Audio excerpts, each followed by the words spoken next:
땅콩 회항 사건으로 무리를 빚었던 조현아 전 대한항공 부사장 1심 선고 이후에 48일 만에 오늘 다시 법정에 섰습니다. 지금 이 시간 현재 재판이 진행 중이라고 하는데요. 자세한 내용은 이동영 차장과 또 알아보겠습니다.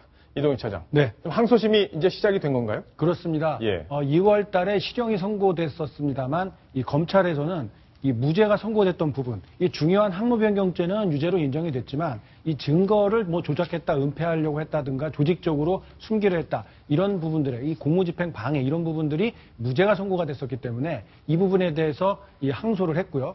이 조현아 전 부사장 쪽에서도 마찬가지로 항로변경죄가 유죄로 된 것은 불합리하다. 그리고 양형에 있어서도 너무 과하다. 이런 이유를 제시를 하면서 이 항소를 했습니다. 그래서 오늘 첫 번째 공판이 열리게 된 겁니다. 예, 그렇군요. 자, 여기 보면은 이제 이렇게 쌍둥이를 그리워하고 있는 모습, 뭐 굉장히 오늘 좀 수척해 보였다 이런 얘기들도 있던데, 자, 오늘 재판 상황이 좀 궁금합니다. 서환한 우리 사회부 기자가 현장에 지금 나가 있는데 전화로 한번 연결을 해보겠습니다. 서환한 기자 나와 있습니까? 네, 서울고등법원에 나와 있습니다. 자, 궁금한 게 많습니다. 일단 공판 분위기부터 정리를 좀 해주시죠. 네, 1심에서 징역 1년형을 선고받고 수감 중인 조현아 전 대한항공 부사장은 옅은 녹색 계열의 수의를 입고 뿔대 안경을 낀 채 법정의 모습을 드러냈습니다. 머리는 뒤로 묶었고요. 화장기가 전혀 없는 얼굴로 오늘 공판장에 모습을 드러냈습니다. 그랬군요. 뭐 한간에서는 굉장히 표정이 어두웠다. 그리고 얼굴이 굉장히 말랐다. 이런 얘기들도 있었는데 어땠습니까? 네, 그렇습니다. 지난 2월 12일 1심 선고 공판 때에 비해서 몸이 상당히 야윈 모습이었습니다. 조 전 부사장 측은 그동안 쌍둥이 아들들이 보고 싶었고 또 구치소에서도 불면증에 시달렸다며 호소하기도 했는데요. 아무래도 힘든 수감 생활이 반영된 듯한 모습이었습니다. 예. 근데 아마 오늘 뭐 무죄 이런 취지로 주장을 여러 가지를 폈을 것 같은데 어떤 내용들을 주장했는지 그것도 좀 정리를 해주시죠. 네, 일단 재판부는 사회적 이목이 집중된 사건이다 보니까 변호인단이 상당히 조심스럽게 항소 이유를 밝혔습니다. 1심과 다르게 조 전 부사장 측은 박창진 사무장 등에 대한 업무 방해와 강요 혐의를 순순히 인정을 하면서 이 부분에 대해서는 2심에서 항소하지 않겠다는 뜻을 밝혔습니다. 예. 대신 항공기를 후진시킨 부분, 즉 항공기 항로 변경 혐의에 대해서 1심에서 유죄 판결을 받은 부분이 억울하다고 주장을 했습니다. 비행기가 당시 이륙한 상황이 아니었고 겨우 17m를 움직였을 뿐인데 중범죄인 항로 변경죄를 적용한 게 억울해서 이 부분에 대해서 판단을 다시 받고 싶다고 얘기를 했습니다. 예. 뭐 1심 형량에 상당히 불만이 좀 있을 텐데 그거에 대해서도 입장을 내놨습니까? 네, 그렇습니다. 조 전 부사장 측은 형벌 이전에 감당할 수 없는 비난을 받았고 또 93일간 이어진 수감 생활로 육체적으로 또 정신적으로 피폐해져 있다고 강조를 했는데요. 조현아 전 부사장은 재판부가 말할 기회를 주자 용서를 빈다, 또 피해자들에게 용서를 구한다면서 재판부의 선처를 거듭 호소했습니다. 자, 그랬군요. 오늘 재판 상황 자세히 서환한 기자하고 정리해봤습니다. 감사합니다. 네, 감사합니다. 자, 이동희 차장. 네. 일단은 조현아 전 부사장의 상태, 여러 가지 상태들이 궁금한데 살이 좀 많이 빠졌다고 그러는데 잠을 잘 못 잔다고 그러던데요. 지금 이제 93일째 이제 수감 생활을 하고 있거든요. 네. 그렇다 보니까 아무래도 그 남부구치소에 있거든요. 그런데 이 뭐 자주 있는 경험도 아니고 사실 이 네. 재벌가에서 곱게 자란 사람이 이 93일 동안이나 이 구치소에서 생활한다는 게 쉽지만 않았을 겁니다. 당연히 마음도 불편하고 온갖 비난에 시달렸기 때문에 그 스트레스와 충격, 아이들 보고 싶은 마음, 뭐 이런 것들 때문에 자기의 미래 얼마나 걱정이 되겠습니까?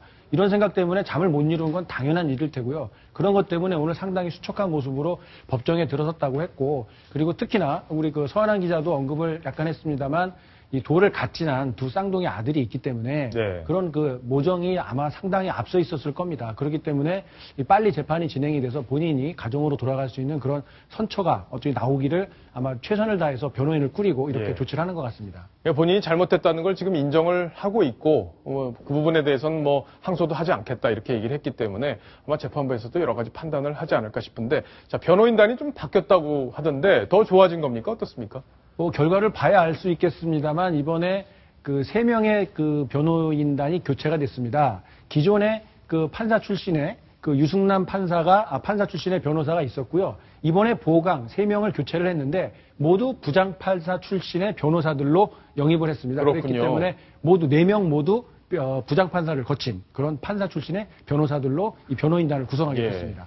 이도하 변호사는 혹시 연락 안 받으셨는지 모르겠는데, 자, 이런 분들이 가면은 조금 더 형량에 영향을 줍니까? 어떻습니까? 결과 어떻게 예상하는지 좀 항소심 결과를 좀 예측해 주시죠. 항소심에서는 집행유예가 나올 가능성이 어느 정도 있는 것 같습니다. 왜냐하면 항소심을 진행하다 보면 거의 그 1년 실형이지 않습니까? 네. 거기에서 한 6개월 정도 계속 있을 가능성이 크거든요. 그러니까 지금 벌써 상당 시간이 지났기 때문에 93일, 100일 정도 다 돼가고 있으니까요.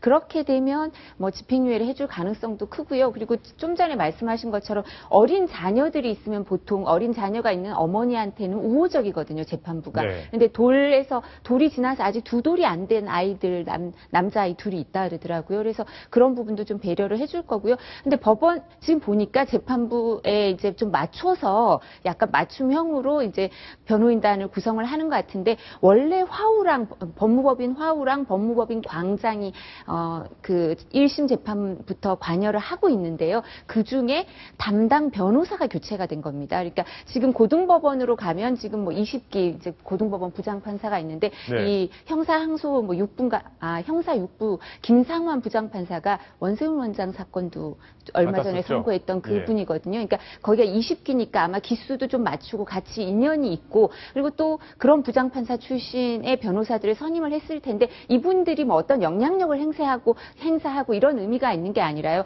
어떤 게 증거로 인정되고 어떻게 재판에 대처를 하는 게 그 집행유예를 받을 수 있고 또 좀 더 선처를 받을 수 있는지, 그런 부분에 대해서 세심하게 아마 살피면서 접근을 할 수 네. 있다고 생각해서 그렇게 할 텐데, 그렇군요. 경험이 많기 때문에 뭐 가능도 하지 않을까. 집행유예 싶습니다. 가능성도 조심스럽게 점쳐볼 수 있겠다. 이렇게 정리를 해주셨습니다. 이동희 차장, 네. 다른 사건 얘기 하나 짧게 더 해야겠는데, 리포트 대사를 피습했던 김기종 씨, 네. 오늘 재판에 넘겨졌다고 하던데, 제일 관심은 국가보안법이 적용이 됐냐, 혐의 그 기소 내용에 포함이 돼 있냐, 이건데 어떻습니까?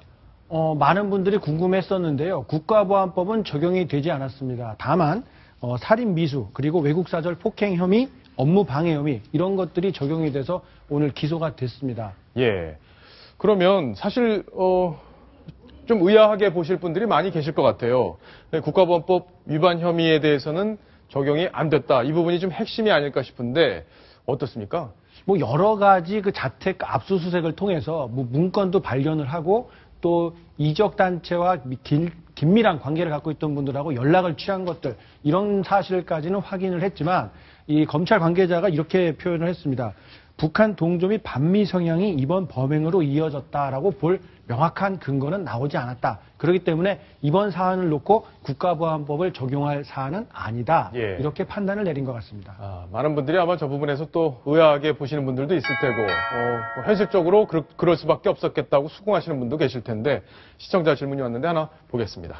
김기종 씨는 북한의 취지에 맞는 테러 행위를 했고, 김일성 세습체제를 찬양하는 책을 다수 가지고 있었는데, 이런 행동을 국보법으로 처벌하지 않는다면 뭘 처벌할 수 있을까요? 이렇게 질문을 했는데, 이도하 변호사께서 답을 좀 주셔야겠네요. 예, 원래 이제 세습 체제를 찬양하는 책을 갖고 있었다고 하는 경우에 반드시 처벌이 되는 건 아니고요. 국가보안법이 목적범입니다. 그러니까 그 책을 갖고 뭐 이적 단체 동조를 하거나 다른 이제 어떤 목적을 가지고 있을 때, 국가보안법에 적용되는 목적을 갖고 있을 때 처벌을 하기 때문에 그 부분을 살펴보느라고 시간이 걸리는 겁니다. 그러니까 검찰에서도 국보법을 전혀 적용을 안 하겠다는 게 아니라, 지금 항상 검찰이나 경찰 수사기관에서는 그 기소를 하기 때까지 구속 기간이 있거든요. 네. 그래서 일단 기소를 하고 그 국가보안법 적용을 해서 추가로 기소를 할 수 있을지 검토를 하겠다고 하고 있습니다. 그러니까 말씀하신 것처럼 뭐 한미 연합 군사 훈련도 반대하고, 뭐 평화협정, 정전협정을 평화협정으로 바꿔야 된다고 주장하고, 한미 동맹도 비판하는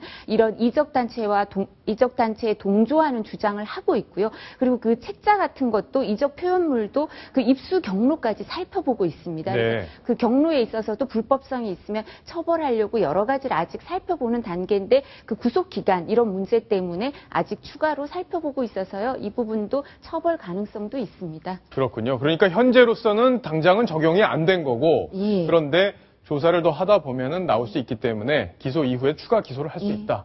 이런 얘기인 거네요. 예. 자, 알겠습니다.